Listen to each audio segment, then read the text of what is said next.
खिला है कि उत्तर प्रदेश की तस्वीर ही बदल गई। उत्तर प्रदेश का जो बेरोजगार है वो लाठी पड़ रही है उसको, उत्तर प्रदेश का छात्र है वो शिक्षा नहीं मिल पा रही है, कोविड में गंगा में तैरती लाशें। शर्मानी सरकार बनाइए, जिस तरीके से यूपी को बर्बाद करा उसी तरीके से पंजाब को बर्बाद करेंगे। किस तरीके से बनाएंगे?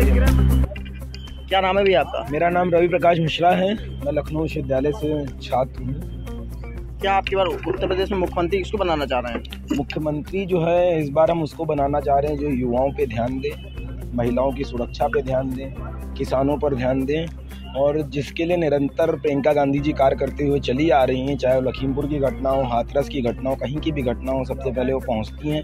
तो निश्चित ही हम कांग्रेस की सरकार उत्तर प्रदेश में बनाने जा रहे हैं 10 मार्च को, और उन्हीं का चेहरा भी देखना चाह रहे हैं, प्रियंका गांधी जी का। प्रियंका गांधी अगर मुख्यमंत्री बन जाती हैं तो क्या आप चाहेंगे उत्तर प्रदेश में ऐसा काम हो जो अब तक नहीं हुआ है? प्रियंका गांधी जी यदि मुख्यमंत्री बन जाती हैं तो सबसे पहला जो हमारा मुद्दा है छात्र होने के नाते छात्र संघ चुनाव, जिसका उन्होंने अपने मैनिफेस्टो में बात भी करी है, और अन्य जो दल हैं उन्होंने किसी भी अपने मैनिफेस्टो में छात्र संघ की बात नहीं करी। सबसे प्रमुख मुद्दा जो छात्र संघ का रहेगा, उसके पश्चात शिक्षा का रहेगा, उसके पश्चात स्वास्थ्य का रहेगा और रोजगार का रहेगा। कांग्रेस की स्थिति उत्तर प्रदेश में कुछ जैसे लोगों के मुताबिक ठीक नहीं है, तो इसको लेकर क्या आपका कहना है? कांग्रेस कैसे जीत हासिल करेगी कांग्रेस? कांग्रेस जो है जो महिला इस समय कांग्रेस के साथ जो महिला पक्ष मजबूत हुआ है उसी से हम जीत हासिल कर रहे हैं। सबसे प्रमुख चीज़ जो है, जो उन्होंने वादा करा था कि 40% टिकट महिलाओं को देंगे, उन्होंने दे करके इस बात को सिद्ध कर दिया है कि हम जो है प्रदेश में कांग्रेस की सरकार बनाने जा रहे हैं। सबसे प्रमुख तो बात यही है। जो लोग मान रहे हैं कि कमज़ोर है कांग्रेस प्रदेश में, वो बिल्कुल ही सरासर गलत है, और कांग्रेस सरकार बना रही प्रदेश में 10 मार्च को। आने वाले नतीजे जो बता रहे हैं, जो रुझान आए हैं, 3 चरणों के जो चुनाव हुए हैं उनमें जो रुझान आ रहे हैं, उसमें प्रदेश में कांग्रेस सरकार बना रही है। मौजूदा जो सरकार चल रही है उसके कामों से खुश नहीं है क्या आप? बिल्कुल नहीं खुश हैं। जो भाजपा का 2017 का संकल्प पत्र था, उन्होंने कहा कि 10 अंतर्राष्ट्रीय विश्वविद्यालय बनाने की बात करी थी।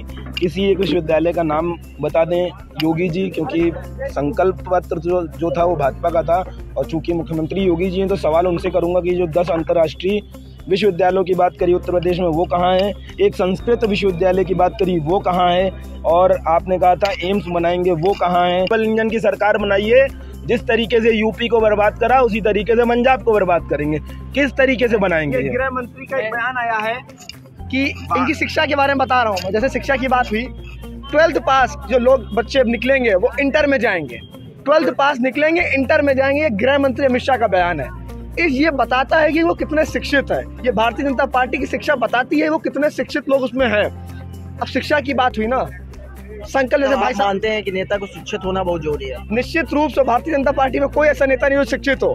स्मृति ईरानी की वो उठा के देख लीजिए, 2014 में उन्होंने एफिडेविट जमा किया जो लोकसभा का चुनाव लड़ी थी कि मैं BA पास हूँ, मैं MA पास हूँ। 2019 में जब उन्होंने एफिडेविट किया अमेठी से तो BA पास निकली। आप बताइए MA से BA आदमी हो गया 5 साल में, मतलब नीचे आ गया। कैसे पॉसिबल? या तो आप पहले झूठी थी या तो बाद में झूठी हैं। आप झूठी हैं तो जनता ने आपको भगाने का कार्य 10 मार्च को। किसको मुख्यमंत्री बनाना चाहते हैं? उत्तर प्रदेश में कांग्रेस पार्टी के नेतृत्व में सरकार बनने जा रही है। उत्तर प्रदेश में परचम लहरेगा, झंडा फहरेगा, तिरंगे का झंडा फहरेगा, कांग्रेस पार्टी का झंडा फहरेगा। और जिस तरह से प्रियंका जी ने संघर्ष किया वो किसी से छुपा नहीं है। अखिलेश जी अपने घर में सो रहे थे, लखीमपुर की घटना याद होगी, भारी बरसात में मैं गवाह हूँ। वो निकली तो दिल्ली से आई थी, सड़कों पर उन्होंने निकला था, उनको पुलिस के प्रशासन के लोगों ने रोका था। मुख्यमंत्री ने तमाम प्रयास किए उनको रोकने के, लेकिन वो रुकी नहीं। और जो उन्होंने वादे किए थे, 40% महिलाओं को टिकट देने का वादा, युवाओं को टिकट देने का वादा, वो निश्चित रूप से धरती पर उतारने का कार्य किया। हवाई बातें हम लोग नहीं करते। उत्तर प्रदेश में खड़े हैं, उत्तर प्रदेश के चुनाव के बारे में बात करते हैं। निश्चित रूप 3 चरण हो चुके हैं, 4था चरण होने जा रहा है, क्या लग रहा है आपको? पहले 2 चरणों में भाजपा साफ हो चुकी है, तीसरा चरण भी हो चुका है। उसमें भी उत्तर प्रदेश की जनता ने भारतीय जनता पार्टी को, भाजपा साफ हो गई तो आ कौन रहा है? उत्तर प्रदेश में प्रियंका जी की आंधी चल रही है यार। लखनऊ में देख लीजिए, जो जनसैलाब उमड़ा, चाहे सरोजनी नगर हो, चाहे वो हरदोई हो, चाहे वो बालक। अखिलेश यादव है नहीं क्या? कौन अखिलेश यादव? अखिलेश यादव उनको कोई नहीं जानता। उत्तर प्रदेश की जनता उनको कोई नहीं जानता। वो हवाई है, उड़ जाएंगे। कोई नहीं जानता। खिला है कि उत्तर प्रदेश की तस्वीर ही बदल गई। उत्तर प्रदेश का जो बेरोजगार है वो लाठी पड़ रही है उसको, उत्तर प्रदेश का छात्र है वो शिक्षा नहीं मिल पा रही है, कोविड में गंगा में तैरती लाशें। शर्म आनी चाहिए। ऐसे कमल खिलाने से कोई मतलब नहीं है। वो बदमाशी कर रहा है। जो विरोध करे वो रजत। ये लोकतांत्रिक देश है, हम विरोध करेंगे। जिस तरह से इन्होंने बोला कि कौन है अखिलेश यादव, भाई साहब भूल गए कि इन्हीं की पार्टी ने गठबंधन किया था पिछली बार अखिलेश यादव से, ठीक है। दोनों ने मिल के जब कुछ नहीं कर पाए, सिर्फ और सिर्फ योगी जी आए, इस बार भी योगी जी आएंगे। किन मुद्दों पे उत्तर प्रदेश का चुनाव होना चाहिए, आप लोग दो मुद्दे बता दीजिए। किन मुद्दों पे चुनाव होना चाहिए? सबसे पहला जो मुद्दा है वो रोजगार पर है, ठीक है, शिक्षा पर है, स्वास्थ्य पर है। जो भी सरकार अपने मैनिफेस्टो में उस चीज को लाएगी और उसको जमीन पर उतारेगी, हम उसके साथ खड़े हुए हैं। आपका क्या कहना है? महिला सुरक्षा का मुद्दा सबसे पहले, ठीक है। प्रदेश की जनता की सुरक्षा सबसे पहले, रोजगार तो है ही मेन, ठीक है। और रोजगार का काम माननीय योगी जी कर रहे हैं। उन्होंने 4.5 लाख भर्तियां दी है, 200 रुपए तेल महंगा, भाई साहब कह रहे तेल महंगा कर दिया कि हम जानना चाह रहे हैं इससे पहले जो सरकार थी उसमें क्या तेल नहीं महंगा हुआ? पहले तो तेल 20 रुपए का था, 50 रुपए 80 रुपए कैसे पहुंचा? तो अगर तेल का पैसा बढ़ता है तो ये सरकार नहीं, जो आ रहा है उसका टैक्स तो पड़ेगा ही।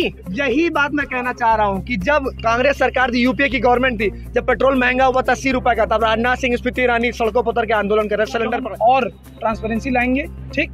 और शिक्षा के तुरंत बाद छात्र खाली न बैठे और उसको रोजगार मिले, चाहे वो के नाम वो अपने जैसे जो शिक्षा प्राप्त कर रहा हो, सरकारी नौकरी में जाना चाहता हो उसमें जाए, वैकेंसीज आएंगी, प्राइवेट सेक्टर में जाना चाहता हो उसमें जाए, ये उसकी शिक्षा है, ठीक है। उसको रोजगार नहीं, ये कहेंगे हाँ, ये मेरी बात का कटाक्ष करेंगे कि पकौड़े तलेंगे, नहीं। शिक्षा में मिलेगा, शिक्षा में इतनी ट्रांसपेरेंसी लाएंगे कि 12th पास छात्राओं को इंटर में भेजने का कार्य लोग करेंगे। स्वागत करता हूँ। ठीक है, आवाज लड़खड़ा जाए तो उसका मतलब ये नहीं कि शिक्षा की जो ट्रांसपेरेंसी की बात कर रहे हैं भाई साहब ने, शायद भाजपा का संकल्प पत्र, फिर से मैं उसको एक बार दोहराना चाह रहा हूँ। एक बात और जो अमित शाह जी ने कल बोली 12th के बाद वाली, उन्होंने 2017 के संकल्प पत्र में भी लिखा था कि 12th पास करने के पश्चात जो लड़के होंगे उनको जो है 50% फीस माफ कर दी जाएगी। क्या किसी की फीस माफ करी गई? महिलाओं को कहा था रानी अहिल्याबाई महिला योजना के तहत जो स्कॉलरशिप दी जाएगी, किसी को दी गई क्या? किसी को कुछ नहीं मिला है भाई साहब। भाजपा का काम है सिर्फ मूर्ख बनाना, सिर्फ मूर्ख बनाना, सिर्फ मूर्ख बनाना। ये वही लोग हैं जो स्कॉलरशिप लेने के बाद ठीक उसके बाद फिर उसी सरकार को ये लोग ब्लेम करते हैं कि हमको कुछ नहीं मिलता। ऐसा कुछ नहीं है, सारे छात्रों को अकाउंट में पैसा जा रहा है। स्कॉलरशिप जनता का टैक्स जो है उससे मिलती, भाई साहब को नहीं पता है। तो ये थे लखनऊ के कुछ युवा जिनका साफ तौर पे कहना है कि बीजेपी ने पिछले साल जो 2017 में चुनाव हुए थे उसमें कुछ संकल्प किए थे जिनको बीजेपी पूरा करने में नाकाम रही है। वहीं कुछ लोगों का अलग अलग अपना दावा है। लखनऊ से एशिया नेट न्यूज़ के लिए आशीष मिश्रा।